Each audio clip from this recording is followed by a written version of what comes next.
तो ये एक ऐतिहासिक मीटिंग है और पहली बार इस देश के इतिहास में इतने बड़े विपक्ष का जुटान हुआ है। ये आज अंतर अगर आप इंडिया बनाम एनडीए लेते हैं तो दोनों में अंतर क्या है कि इस समय मुद्दा बनाम मोदी।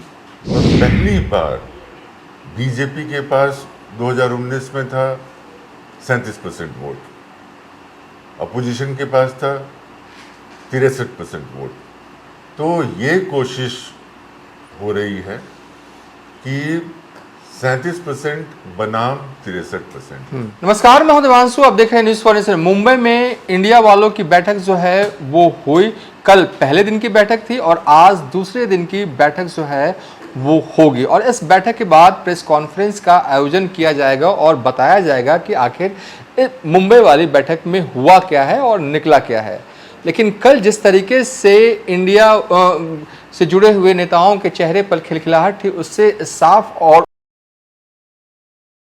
बता रहा है कि सब कुछ सही दिशा में चल रहा है। अब सवाल यह है कि क्या लालू यादव जो चाह रहे हैं 2024 के मद्देनजर वो होने जा रहा है। इस वक्त हमारे साथ बात करने के लिए आरजेडी के राष्ट्रीय प्रवक्ता करुणा सागर जी हैं, लालू यादव के करीबी नेताओं में से एक हैं।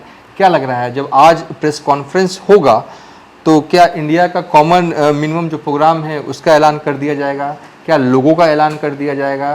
क्या पीएम कैंडिडेट का भी ऐलान हो सकता है?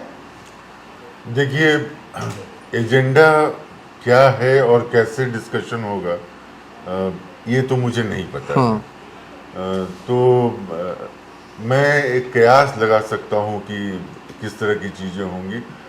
तो ये एक ऐतिहासिक मीटिंग है और पहली बार इस देश के इतिहास में इतने बड़े विपक्ष का जुटान हुआ है।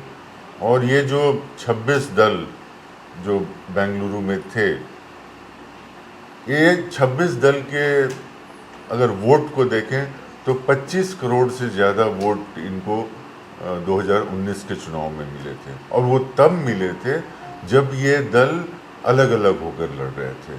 और पहली बार बीजेपी के पास 2019 में था 37% वोट, अपोजिशन का 63% वोट। तो ये कोशिश हो रही है कि 37% बनाम 63%। 63% जो वोट है वो बटे नहीं। बीजेपी के एक कैंडिडेट के सामने इंडिया का एक कैंडिडेट हो ज़्यादा से ज़्यादा सीटों पर। और इसी मुहिम के तहत काम हो रहा है।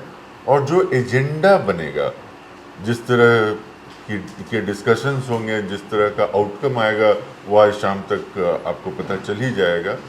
वो बहुत पॉजिटिव होगा, क्योंकि सबसे बड़ी बात है कि इस गठबंधन में जो नेता शिरकत कर रहे हैं वो त्याग की भावना से कर रहे हैं। सब जगह गिव एंड टेक है, बलिदान की बात है।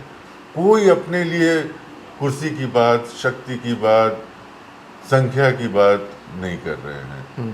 तो देखिए, आज अंतर अगर आप इंडिया बनाम एनडीए लेते हैं तो दोनों में अंतर क्या है कि इस समय मुद्दा बनाम मोदी, सामाजिक न्याय बनाम सांप्रदायिकता। नहीं, लेकिन इंडिया में भी तो अभी यही चल रहा है ना। एनडीए में अगर मोदी हैं तो इंडिया वाले ही तो सिर्फ यही कह रहे हैं ना कि मोदी को हटाना है, मोदी को हटाना है।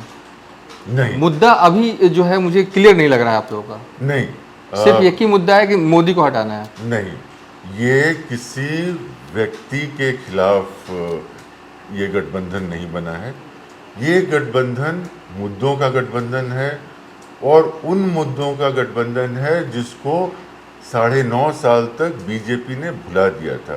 ये जनता का गठबंधन है, जनता की आशा का, उनकी आकांक्षा का, उनकी ज़रूरतों का, उनके रोज़मर्रे की समस्याओं से लड़ने वाला गठबंधन है। यहाँ पर ये है कि जनता बनाम बीजेपी है। बीजेपी खास लोगों के साथ जुड़ी है और इंडिया आम जनता के साथ जुड़ी है। आप अगर देश की आर्थिक स्थिति आज देखते हैं तो देखिए कि लगातार अमीर और अमीर हो रहे हैं, गरीब और गरीब हो रहे हैं। देश के जनसंख्या का जो टॉप 1% है वो देश के संसाधनों के 40% का मालिक है, और जो नीचे का जो 50% जो आबादी है उसके पास 10% संसाधन भी इसके नहीं लिए है। आप पीएम नरेंद्र मोदी को जिम्मेदार मानते हैं? देखिए, पिछले 9.5 साल से जो सरकार चला रहे थे और जिन्होंने वादे किए थे कि इस देश की दशा और दिशा में परिवर्तन लाएंगे, तो हम ऑब्वियसली उन्हीं को जिम्मेदार बताएंगे। तो आज प्रेस कॉन्फ्रेंस होगा, जो भी होगा इस बैठक में उसका जो है वो ऐलान कर दिया जाएगा।